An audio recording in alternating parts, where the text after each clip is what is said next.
আচ্ছা, কখনো ভেবে দেখেছেন সন্তানকে আমরা সবচেয়ে বেশি ভালোবাসি বলেই কি জীবনের সবচেয়ে বড় ভুলগুলো করে ফেলছি? অতিরিক্ত আদর কি তাকে পঙ্গু করে দিচ্ছে, নাকি অতিরিক্ত শাসন তাকে আপনার থেকে দূরে সরিয়ে দিচ্ছে? আজকের আলোচনায় আমরা কথা বলবো এমন কিছু অদ্ভুত সত্য নিয়ে যা হয়তো আপনার অভিভাবকত্বের ধারণাই বদলে দেবে। মারিয়া মন্টেসরি থেকে জর্ডান পিটারসন, জানব আধুনিক বিজ্ঞান কি বলছে। আর সবচেয়ে বড় কথা, জানব সেই 5টি জাদুকরী কৌশল যা ব্যবহার করলে আপনার সন্তানকে কথা শোনানোর জন্য আর কখনো চিৎকার করতে হবে না। স্বাগতম আমাদের আজকের পডকাস্টে। চলুন গভীরে ডুব দেওয়া যাক। আচ্ছা, এমন একটা অদ্ভুত সত্য দিয়ে আজকের আলোচনাটা শুরু করা যাক। অনেক সময় আমরা বাবা মায়েরা সন্তানদের সবচেয়ে বেশি ভালোবাসি বলেই শায়দ সবচেয়ে বড় ভুলগুলো করে ফেলি। ভেবে দেখুন, অতিরিক্ত ভালোবাসা থেকে জোর করে আরেকটা লোকমা খেয়ে দেওয়া, কিংবা সব বিপদ থেকে এমনভাবে আগলে রাখা যেন ওর গায়ে একটু আঁচড় না লাগে। হ্যাঁ, এই সব কিছুর পেছনে উদ্দেশ্যটা তো একদম খাঁটি ভালোবাসা, তাই না? একদম। ভালোবাসাটা 100 ভাগ খাঁটি, কিন্তু সেটার প্রকাশ ভঙ্গিটা নিয়ে মাঝে মাঝে ভাবতে হয়। বিশেষ করে আমাদের সমাজে, যেখানে স্নেহ আর শাসনের সংজ্ঞাটা খুব ঐতিহ্যবাহী। ঠিক, আমরা আমাদের বাবা মায়েরদের যেভাবে দেখেছি হয়তো সেভাবেই সন্তানকে বড় করতে চাই। ঠিক তাই, কিন্তু যুগ তো বদলেছে। আজকের আলোচনায় আমরা ঠিক এই দ্বিধাটা নিয়েই কথা বলবো। কিছু গবেষণালব্ধ তথ্য আর বিশেষজ্ঞের মতামত আমরা দেখব, যা বাংলাদেশের তরুণ বাবা মায়েদের ঐতিহ্য আর আধুনিক বিজ্ঞানের মধ্যে একটা সুন্দর সেতু তৈরি করতে সাহায্য করতে পারে। দারুণ একটা বিষয়, কারণ আজ আমরা অভিভাবকত্বের বিভিন্ন ধরন প্যারেন্টিং স্টাইল নিয়ে কথা বলবো। দেখব কোনটা কেমন আর কোনটা সন্তানের ভবিষ্যৎ কেমন করে গড়ে দেয়। আর সবচেয়ে জরুরি যে বিষয়, সেটা হলো চিৎকার বা বকাঝকা ছাড়া কিভাবে সন্তানের সাথে একটা সুন্দর সম্পর্ক তৈরি করা যায়। ঠিক, লক্ষ্যটা হওয়া উচিত সন্তানের মন জয় করা, জোর খাটানো নয়। একদম। দিনের শেষে সম্পর্কটাই তো আসল। তাহলে চলুন গভীরে ডুব দেওয়া যাক। মনোবিজ্ঞানীরা প্যারেন্টিংকে মূলত 4টা ভাগে ভাগ করেছেন। নামগুলো শুনতে একটু ভারী কি লাগতে পারে, কিন্তু উদাহরণ দিয়ে ভাবলে ব্যাপারটা একদম জলের মতো পরিষ্কার হয়ে যাবে। প্রথমটা হলো অথরিটেরিয়ান, বা ধরেন কড়া শাসক। এটা তো আমাদের খুব পরিচিত একটা ছবি, তাই না? হ্যাঁ, খুবই পরিচিত। এই ধরনের বাবা মায়েরা নিয়মকানুন নিয়ে অত্যন্ত কঠোর, আমি যা বলছি তাই হবে, এটাই তাদের মূল মন্ত্র। সন্তানের মতামত বা অনুভূতির কোনো জায়গা নেই সেখানে। প্রায় নেই বললেই চলে। তারা সন্তানকে ভালোবাসেন, কিন্তু তাদের ধারণা কঠোর শাসনই সন্তানকে জীবনের জন্য প্রস্তুত করবে। আমাদের সমাজে তো এটাকে অনেকেই আদর্শ শাসন বলে মনে করেন। ঠিক, বাবার এক চাহনিতেই সব ঠান্ডা। একদম। ঠিক উল্টোটাও কিন্তু আছে। সেটা হলো পারমিসিভ বা অতিরিক্ত স্নেহশীল। এরা হলেন বন্ধুর মতো বাবা মা। হ্যাঁ, ভালোবাসেন উজাড় করে, কিন্তু নিয়ম শৃঙ্খলার কোনো বাঁধন রাখতে চান না। সন্তানের সব চাওয়া পূরণ করেন না শব্দটা তাদের অভিধানই প্রায় নেই। আর এই দুইয়ের মাঝে একটা ভারসাম্য আনার চেষ্টা করে তৃতীয় ধরনটি, অথরিটেটিভ। রাইট। এরা স্নেহশীল কিন্তু একই সাথে দৃঢ়। নিয়মকানুন থাকে, কিন্তু সেই নিয়ম কেন মানা উচিত তা সন্তানকে বুঝিয়ে বলা হয়। সন্তানের স্বাধীনতা এবং মতামতকেও সম্মান করা হয়। ভালোবাসা আর শাসনের একটা চমৎকার ভারসাম্য। আর চতুর্থটা তো নেগলেক্টফুল বা উদাসীন, যারা সন্তানের খুঁজি রাখেন না। সৌভাগ্যবশত এটা তুলনামূলকভাবে কম। কিন্তু সম্প্রতি এর সাথে আরও একটা ধরন খুব আলোচিত হচ্ছে, তাই না? Helicopter parenting. ও হ্যাঁ, নামটা শুনলেই ছবিটা ভেসে ওঠে। ঠিক। এরা হলেন ওভার ইনভলভড বাবা মা। হেলিকপ্টারের মতো সারাক্ষণ সন্তানের মাথার উপর ঘুরতে থাকেন। সন্তানের জীবনের সব বাধা তারা নিজেরা দূর করে দিতে চান। বন্ধুর সাথে ঝগড়া হলে নিজেরাই মিটিয়ে দেন, স্কুলের হোমওয়ার্ক করে দেন। মাঠে খেলতে গিয়ে পড়ে যাওয়ার আগেই ধরে ফেলেন, অনেকটা রাস্তার বরফ সরানো যন্ত্রের মতো। সন্তানের চলার পথটা একদম মসৃণ করে দেন, যেন তাকে কোনো চ্যালেঞ্জের মুখেই পড়তে না হয়। এই স্টাইলগুলো তো তত্ত্ব হিসেবে শুনলাম, কিন্তু বাস্তবে একটা বাচ্চার জীবনে এগুলোর প্রভাব কতটা আলাদা হতে পারে? আমরা যদি কয়েকটা কাল্পনিক উদাহরণ দিয়ে ভাবি, ধরা যাক সারার বাবা মা অথরিটেরিয়ান। আচ্ছা, সারার বাবা মা তাকে ভালোবাসেন, কিন্তু তারা বিশ্বাস করেন কঠোর নিয়মে তাকে জীবনে সফল করবে। তাই সারার জীবনটা পুরোটাই নিয়মে বাঁধা। সে কাঁদলে ধমক দেওয়া হয়। হ্যাঁ, কাঁদলে ধমক দিয়ে থামতে বলা হয়, কোনো বিষয়ে তর্ক করলে শাস্তি পেতে হয়। ফলে যা হয়, বাবা মায়ের ভালোবাসা আর স্বীকৃতি পাওয়ার জন্য সারা একজন বাধ্যগত সন্তানে পরিণত হয়। সে নিজের সব আবেগ, সব ইচ্ছা চেপে রাখতে শেখে। বাইরে থেকে দেখলে তো মনে হবে, বাহ, কি শান্ত আর ভালো মেয়ে, কোনো ঝামেলাই করে না। এক্স্যাক্টলি। কিন্তু সমস্যাটা হয় যখন সে বড় হয়। যেহেতু তাকে কখনো নিজের সিদ্ধান্ত নিতে দেওয়া হয়নি, নিজের পছন্দ অপছন্দকে গুরুত্ব দিতে শেখানো হয়নি, তাই সে আত্মবিশ্বাসের অভাবে ভোগে। সে নিজের ইচ্ছাকেই চিনতে পারে না। ঠিক। বাইরে থেকে জীবনটা নিখুঁত মনে হলেও ভেতরে ভেতরে সে হয়তো সুখী নয়, কারণ জীবনটা তো তার নিজের নয়, পুরোটাই বাবা মায়ের দেওয়া ছকে ফেলা। এবার আসি রিফাতের কথায়। ধরা যাক তার বাবা মা পারমিসিভ, মানে অতিরিক্ত স্নেহশীল, তার জীবনে কোনো না নেই। রিফাত যা চায় তাই পায়। সে কখনো কোনো কিছুর জন্য অপেক্ষা করতে শেখেনি, হারতে শেখেনি। বাবা মা ভাবেন আমার সন্তান যেন কোনো কষ্ট না পায়। কিন্তু এর ফলে তো রিফাত নিজের আবেগ নিয়ন্ত্রণ করতে শেখে না। তার একদমই শেখে না। ছোটখাটো পরাজয় বা ব্যর্থতাও সে মেনে নিতে পারে না। যেহেতু সে জীবনে কোনো সীমানা দেখেনি, তাই বড় হয়ে তার আচরণে সেই অপরিমিত বোধ প্রকাশ পায় এবং সে অন্যের অনুভূতিকে সম্মান করতে শেখে না। সে ভাবে পৃথিবীটা তাকে ঘিরেই ঘুরছে। আর আমাদের তৃতীয় উদাহরণ আদনান। তার বাবা মা অথরিটেটিভ। তারা কিভাবে আদনানকে বড় করছেন? আদনানের বাবা মা নিয়ম এবং স্বাধীনতার মধ্যে একটা চমৎকার ভারসাম্য রেখেছেন। যেমন আদনান বাইরে খেলতে যেতে পারে, কিন্তু একটা নির্দিষ্ট সময়ের মধ্যে তাকে বাড়ি ফিরতে হবে। আচ্ছা। খেলা শেষে নিজের খেলনা নিজেকেই গুছিয়ে রাখতে সাহায্য করতে হবে। তার মন খারাপ হলে বাবা মা তার কথা শোনেন, তাকে সান্ত্বনা দেন, কিন্তু তার সব অযৌক্তিক জেদ পূরণ করেন না। মানে সিদ্ধান্তটা চূড়ান্তভাবে বাবা মায়েরই থাকে। হ্যাঁ, তবে সেই সিদ্ধান্তের কারণ তাকে বুঝিয়ে বলা হয়। এর ফলে আদনানের ওপর কি প্রভাব পড়ছে? এর ফলে আদনান শিখছে যে জীবনে কিছু নিয়ম মানতে হয়, কিন্তু তার নিজের মতামতেরও মূল্য আছে। সে কঠিন পরিস্থিতি মোকাবেলা করতে শেখে, কারণ সে জানে তার বাবা মা তাকে সাপোর্ট দেওয়ার জন্য আছেন। তার আত্মবিশ্বাস তৈরি হয়। আত্মবিশ্বাস তৈরি হয় এবং সে একজন স্বাবলম্বী ও সহানুভূতিশীল মানুষ হিসেবে বড় হয়। মনোবিজ্ঞানী ডায়ানা বমরাইন্ডের মধ্যে এই অথরিটেটিভ স্টাইলের মূল ভিত্তি হল দুটো জিনিস: লাভাস রেসপন্সিভনেস আর নিয়মকানুন। হ্যাঁ, ডিমান্ডিংনেস। এই দুটোর ভাষাময় হল ভালো অভিভাবকত্বের চাবিকাঠি। ঠিক যেমন একটা চারাগাছকে ভালোভাবে বেড়ে ওঠার জন্য আলো, বাতাস, জল যেমন দরকার, তেমনি দরকার একটা শক্ত খুঁটির সাহারা। এখানেই একটা বেশ বিতর্কিত কিন্তু চিন্তার মতো ধারণা সামনে আসে। মনোবিজ্ঞানী জর্ডান পিটারসন তো আরও এক ধাপে গিয়ে বলছেন, সন্তানকে প্রয়োজনের চেয়ে বেশি রক্ষা করলে বা আগলে রাখলে আদতে তাদের ধ্বংস করে দেওয়া হয়। শুনতে তো বেশ ধাক্কা লাগার মতো কথা। ভালোবাসা দিয়ে ধ্বংস করে দেওয়া, এটা কি করে সম্ভব? কথাটা রূঢ় শোনালেও এর পেছনে একটা গভীর মনস্তাত্ত্বিক সত্য লুকিয়ে আছে।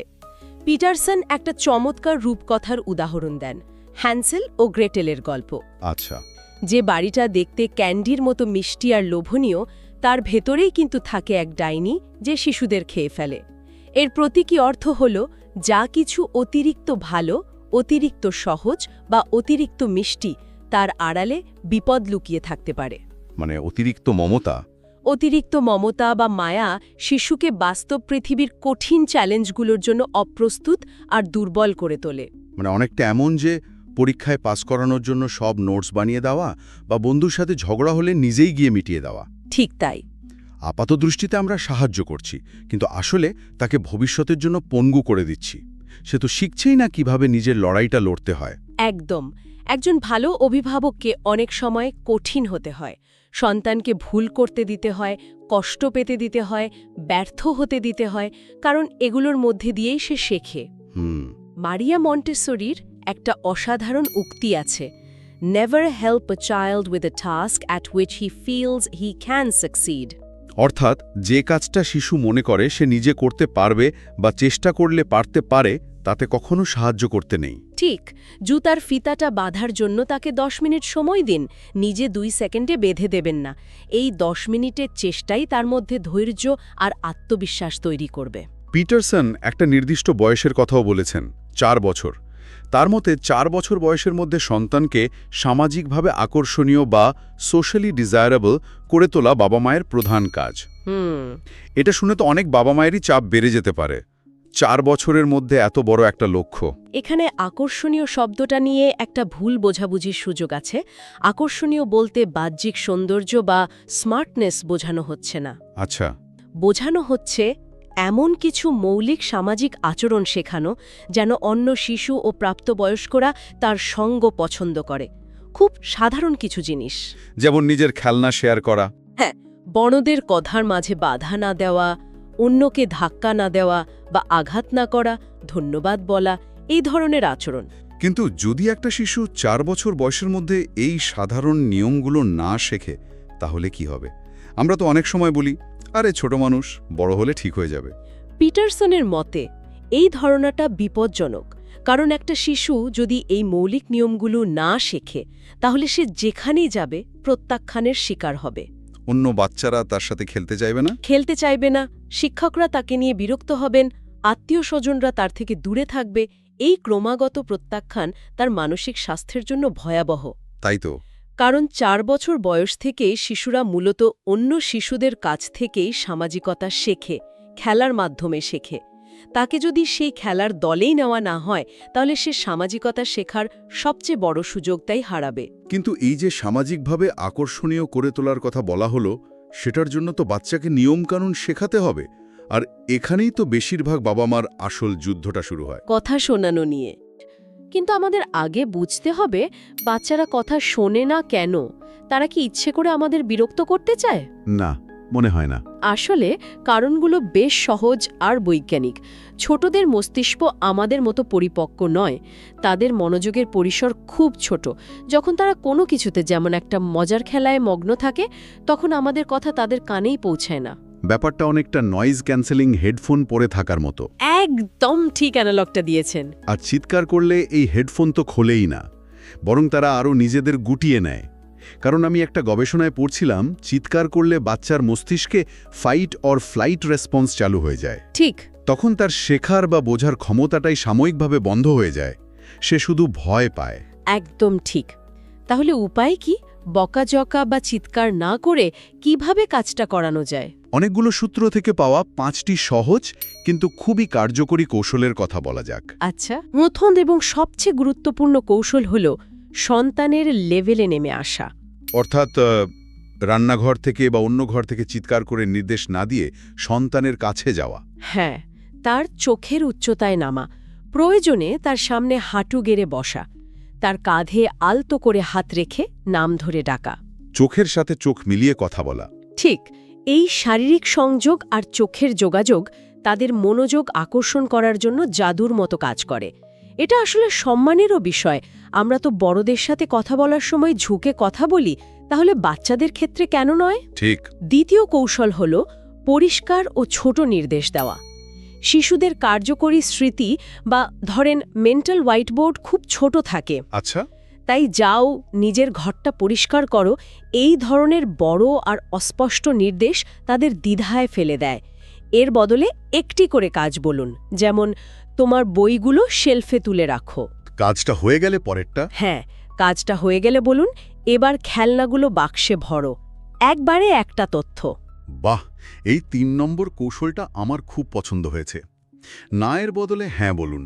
ঠিক। আমরা তো সারাদিন বাচ্চাদের দৌড়াবে না, ঝাঁপাবে না, এটা ধরো না বলতেই থাকি। এর বদলে কি করতে হবে সেটা বলতে বলা হচ্ছে। একদম। সোফায় লাফাবে না বলার পরিবর্তে বলুন, সোফায় শান্ত হয়ে বসো, বা দৌড়াবে না না বলে বলুন, বাড়ির ভেতরে আমরা হেঁটে চলি, কেমন? এতে তারা পরিষ্কারভাবে বুঝতে পারে তাদের কাছে কি আশা করা হচ্ছে। ঠিক। আর আমাদের নিজেদের মানসিকতার জন্য এটা ভালো। সারাক্ষণ না না করতে করতে আমরাও খুব নেতিবাচক হয়ে যাই। চতুর্থ কৌশলটা হলো ওদেরকে পছন্দের সুযোগ দেওয়া। এটা তো ওদের অস্বীকার করায় যে ওরাও গুরুত্বপূর্ণ। অবশ্যই। এটা শিশুদের আত্মশাসন বা অটোনমির বোধকে সম্মান করে। সরাসরি আদেশ না দিয়ে দুটো বিকল্প দিন, যার দুটোই আপনার জন্য গ্রহণযোগ্য। যেমন এখনই দাঁত মাজো, এটা একটা আদেশ। এর বদলে জিজ্ঞাসা করুন, তুমি কি পাজামা পরার আগে দাঁত মাজবে নাকি পরে? অথবা তুমি কি লাল জামাটা পরবে নাকি নীলটা? কাজটা কিন্তু আপনারই হলো, কিন্তু শিশু ভাবল সিদ্ধান্তটা তার। একদম, এতে তাদের সহযোগিতার মনোভাব বহুগুণে বেড়ে যায়। কিন্তু এতে কি ওরা বেশি চালাক হয়ে যাবে না? সবসময় দুটো অপশন চাইবে? এটা একটা ভালো প্রশ্ন। এখানে সীমানা নির্ধারণ করাটা জরুরি। যে বিষয়গুলোতে ছাড় দেওয়ার সুযোগ আছে সেখানেই বিকল্প দিন, যেমন জামা পরা বা খাওয়ার সময়। কিন্তু যে বিষয়গুলো নিরাপত্তা বা স্বাস্থ্যের জন্য জরুরি, যেমন রাস্তায় হাত ধরে হাঁটা বা ওষুধ খাওয়া, সেখানে কোনো বিকল্প নেই। এটা তাদের বুঝিয়ে দিতে হবে। আর পঞ্চম কৌশলটা মনে হচ্ছে আমাদের, অর্থাৎ বাবা মায়েদের জন্য। সেটা হলো ধৈর্যের অনুশীলন। একদম, নির্দেশ দেবার পর মনে মনে 10 পর্যন্ত গুনুন। এটা খুব জরুরি, কারণ শিশুদের মস্তিষ্ক তথ্য প্রসেস করতে, পরিকল্পনা করতে এবং তারপর কাজটা শুরু করতে আমাদের চেয়ে বেশি সময় নেয়। প্রায় 7 থেকে 10 সেকেন্ড। হ্যাঁ, আমরা নির্দেশ দিয়েই অস্থির হয়ে যাই, কি হলো, করছো না কেন? কিন্তু আমাদের এই সময়টুকু তাদের দিতে হবে। 10 সেকেন্ড। আমাদের তো মনে হয় 10 মিলি সেকেন্ডও ধৈর্য থাকে না অনেক সময়। এটা তো একটা মেডিটেশনের মতো অনুশীলন।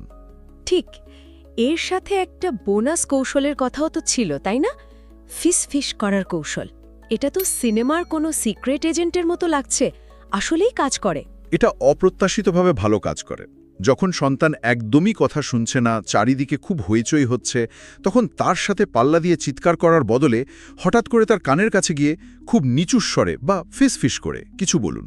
যেমন, তোমাকে একটা গোপন কথা বলার আছে। হ্যাঁ, ঠিক এরকম। এটা এতটাই অপ্রত্যাশিত যে সে মনোযোগ দিতে বাধ্য হবে, কারণ তাকে ওই ফিসফিসানি শোনার জন্য শান্ত হতে হবে এবং মনোযোগ দিতে হবে।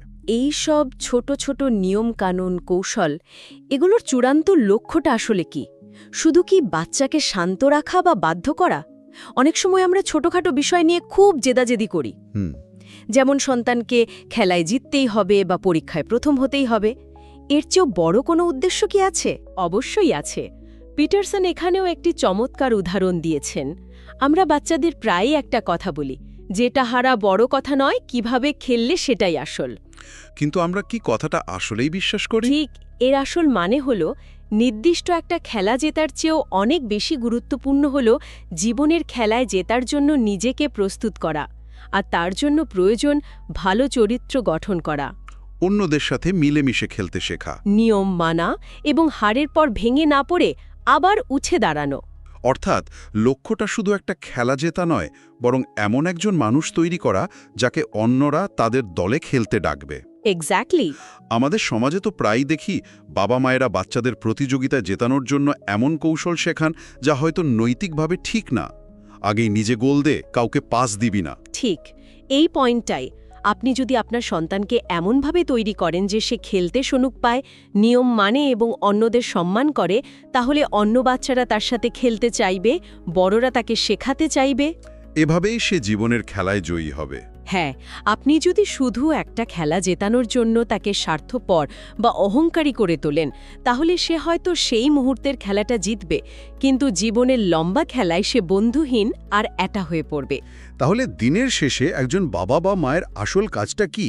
সন্তানকে ডাক্তার বা ইঞ্জিনিয়ার বানানো, প্রথম স্থান অধিকার করানো, নাকি ভালো মানুষ হিসেবে গড়ে তোলা? হ্যাঁ, মনোবিজ্ঞানীরা বলছেন আমাদের আসল কাজ এর চেয়েও সহজ এবং একই সাথে অনেক গভীর। আমাদের প্রধান এবং একমাত্র কাজ হল সন্তানকে ভালোবাসা।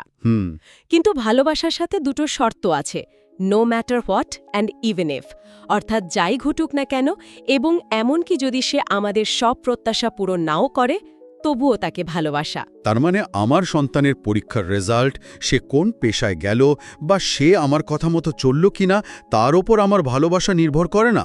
একদমই না। এই বিশ্বাসটা মনে গেঁথে নিতে পারলে তো অভিভাবকত্বের অর্ধেক চাপই কমে যায়। একদম, কারণ যখন আমরা জানি আমাদের মূল কাজ ভালোবাসা, তখন ছোটখাটো ভুল বা অবাধ্যতা নিয়ে চিৎকার করার প্রয়োজনও কমে আসে। তখন মনোযোগটা ভুলের দিকে থাকে না, মনোযোগটা থাকে সম্পর্কের দিকে। আর ভালোবাসা আর শৃঙ্খলা যখন একসাথে চলে, তখন শাসনের জন্য চিৎকারের প্রয়োজন হয় না। শৃঙ্খলাটা আসে ভয় থেকে নয়, আসে সম্মান এবং পারস্পরিক আস্থা থেকে। আজকের আলোচনা থেকে আমার কাছে সবচেয়ে বড় যে বিষয়টা পরিষ্কার হলো, সেটা হলো অভিভাবকত্বের মূল লক্ষ্য নিয়ন্ত্রণ নয়, বরং সংযোগ স্থাপন করা। ভালোবাসা এবং নিয়মানুবর্তিতার মধ্যে সেই নিখুঁত ভারসাম্যটা খুঁজে বের করা। এবং সবচেয়ে গুরুত্বপূর্ণ হল এটা বোঝা যে চিৎকার করা একটা স্বল্পমেয়াদী সমাধান, যার দীর্ঘমেয়াদী খারাপ প্রভাব রয়েছে। এর বদলে ধৈর্য, সম্মান এবং এই যে ছোট ছোট সৃজনশীল কৌশলগুলো নিয়ে কথা বললাম, সেগুলো ব্যবহার করে আমরা সন্তানের সাথে একটি সুন্দর ও আস্থার সম্পর্ক গড়ে তুলতে পারি, যা সারা জীবন টিকে থাকবে। সবশেষে একটি প্রশ্ন রেখে যেতে চাই। জর্ডান পিটারসন মনে করেন সন্তান না হলে মানুষ পুরোপুরি প্রাপ্তবয়স্ক হতে পারে না। এটা একটা ইন্টারেস্টিং পয়েন্ট। কারণ সন্তানই নাকি প্রথমবার আমাদের শেখায় কিভাবে নিজের চেয়ে অন্য কাউকে নিঃস্বার্থভাবে বেশি গুরুত্ব দিতে হয়। এটা আসলেই ভেবে দেখার মতো একটি বিষয়। আমরা সব সময় ভাবি আমরা সন্তানকে শেখাচ্ছি, আমরা তাকে বড় করছি, কিন্তু উল্টোটাও কি সত্যি নয়? সন্তান কি কেবল আমাদের স্নেহ আর শাসনের পাত্র, নাকি সেই আমাদের ধৈর্য ধরতে, নিঃস্বার্থ হতে এবং একজন ভালো ও পরিণত মানুষ হয়ে ওঠার সুযোগ করে দেয়?